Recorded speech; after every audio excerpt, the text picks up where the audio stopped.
বাঙালি মেয়ে আজকে পাকিস্তানি বউ হয়ে গেল। তার কত রং ঢং কষ্টও আছে বটে। সে 8 বছর আগে বউ সেজেছিলাম। যত দিন যায় বউ সাজার স্টাইল তত চেঞ্জ হয়। ঘুরে ফিরে দেখা যায় আগের কিছু সাজই ভালো লাগে।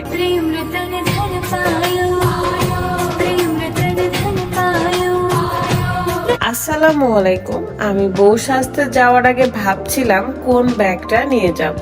খুব স্পেশাল কিছু ব্যাগ অর্ডার করেছিলাম। এই ব্যাগগুলো কুমিরের চামড়ার প্যাটার্ন দিয়ে এক্সপোর্ট কোয়ালিটির চামড়া দিয়ে তৈরি করা হয়েছে। আমি খুব এক্সাইটেড ছিলাম কখন আমি ব্যাগগুলো আনপ্যাক করব। ব্যাগগুলো 100% জেনুইন লেদার দিয়ে তৈরি করা। আমি একটা পার্স এবং 2টা ব্যাগ অর্ডার করেছিলাম, যেগুলো 5 বছরের গ্যারান্টি এবং 2 বছরের ফ্রি সার্ভিস ওয়ারেন্টি রয়েছে। এই পার্সে 12টি কার্ড স্লট রয়েছে। হিঙ্গার ফেসবুক পেজ থেকে আপনারা এই ব্যাগগুলো পেয়ে যাবেন। পছন্দের এই লাল ব্যাগ এবং পার্স নিয়ে বের হয়ে গেলাম, কারণ আমি আজকে যে ড্রেসটা পরবো সেটার সাথে কিছু গহনা নিতে হতো।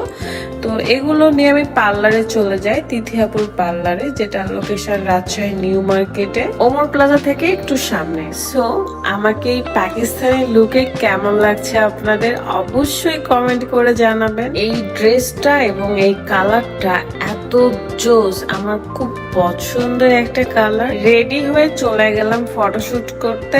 এন্ড এত গরমে সন্দীপ ভাইয়া, সজল ভাইয়া সবাই ছিল। কামিজ এবং ওড়নার সাথে একটা স্কার্ট রয়েছে, যেটার কারণে ব্রাইডাল লুকে এটা আরো সুন্দর লাগছে। এত সুন্দর এই ড্রেসটা আমি নিয়েছি unique collection BD Facebook page থেকে। পেজটা কিন্তু ক্যাপশনে দেওয়া থাকলে চেক করতে ভুলবেন না। যে কোনো প্রোগ্রামে এই ড্রেসটা পরলে অনেক বেশি সুন্দর লাগবে। আমি এখানে ব্রাইডাল লুক নিয়েছি, তাই আপনারা নর্মালি পরে ঘুরে বেড়াতে পারবেন। নিজেকে একটু অন্যরকম ভাবে দেখতে চেয়েছিলাম আর কি। ফটোশুট করতে চলে এসেছিলাম রাজশাহী ভার্সিটি, বাট এখানে এসে দেখি কাশফুল ছোট্ট ছোট্ট অনেক বেশি সুন্দর লাগছিল, বাট অনেক গরমও লাগতেছিল। সন্দীপ ভাইয়া, সজল ভাইয়া সবাই মিলে আমাকে খুবই হেল্প করেছে এন্ড তারা খুব সুন্দর সুন্দর কিছু পিকচার ভিডিও তুলে দিয়েছে।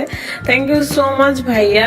অনেক দিনের ইচ্ছে ছিল একটু পাকিস্তানি বউদের মতো লুক নেওয়ার, কিন্তু কেন জানি আমাকে হিন্দি সিরিয়ালের নায়িকাদের মতো লাগতেছিল।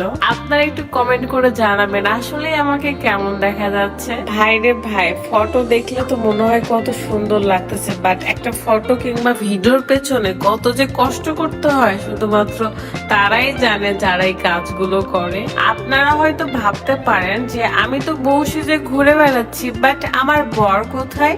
আসলে আমার বর ঘুরে বেড়াচ্ছে। তাকে আমি বলছিলাম একটা পাঞ্জাবি পরে আসো, যাতে আমরা একটা বর বউ ছবি তুলতে পারি।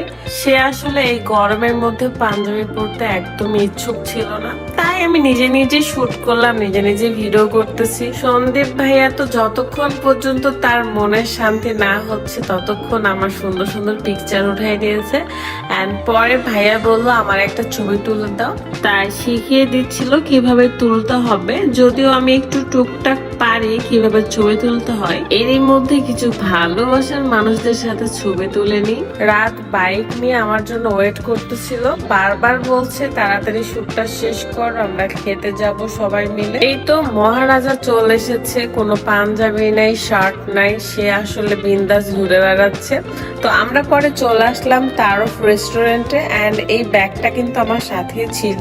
আমার একটু বড় সড়ো ব্যাগ লাগে, কারণ আমার বেবি আছে। এছাড়াও আমি যখন কলেজে যাই আমি বইপত্র বা খাতা কলম অনেক কিছু নিতে হয়। তারফ রেস্টুরেন্টে এসে এখানকার মাটির দেয়ালের সাথে আমার ড্রেসের কালার পুরোটাই ম্যাচিং হয়ে গেছে। এইটা দেখে আমার তো মনে হচ্ছে মাটির মেয়ে আমি। বসে না থেকে খাবার দাবার অর্ডার করতেছিলাম। অক্ষর ভাইয়া আমার সব অর্ডার গুলো লিখে নিচ্ছিল। এন্ড এই লেমনের জুসটা এত ভাল লাগে আমার। তারফের ডেকোরেশনটা চেঞ্জ হবে এন্ড মিস করব এই আর্টটাকে। আমি যতবারই আসি ততবারই ওই আর্টের সাথে ছবি তুলি, ভিডিও করি। এখানকার ফেমাস খাবারগুলো আমি অর্ডার করেছিলাম। ফুচকা, মিট বক্স, একটা নাগা এবং একটা বারবিকিউ মিট বক্স অর্ডার করেছি। তার সাথে থাকবে স্পেশাল সিঙ্গারা, যেটা আমার খুব ভালো লাগে আপুর নিজের হাতে বানানো। তারপর মালিয়া আপুকে বললাম, বউ যে দেখছেন বউকে খাওয়াতে হবে না, তাই ম্যাডাম চলে আসছে আমাকে খাওয়াইতে এন্ড দোয়া করতে। মানুষটা অনেক বেশি ভালো এন্ড আমাকে অনেক ভালোবাসে। ভালোবাসা কি আর এমনি এমনি আসে? ভালোবাসা পেতে হলে ভালোবাসা দিতে হয়। যাই হোক, সবাই অনেক বেশি দোয়া করবেন আমাদের সকলের জন্য। নেক্সট ডে খুব স্পেশাল ভিডিও আসতে চলেছে, সবাই চোখ রাখবেন আমার পেজে এবং একটা করে ফলো লাইক দিয়ে দিবেন। আর এভাবে সবাই পাশে থাকবেন, সাপোর্ট করবেন। আল্লাহ হাফেজ।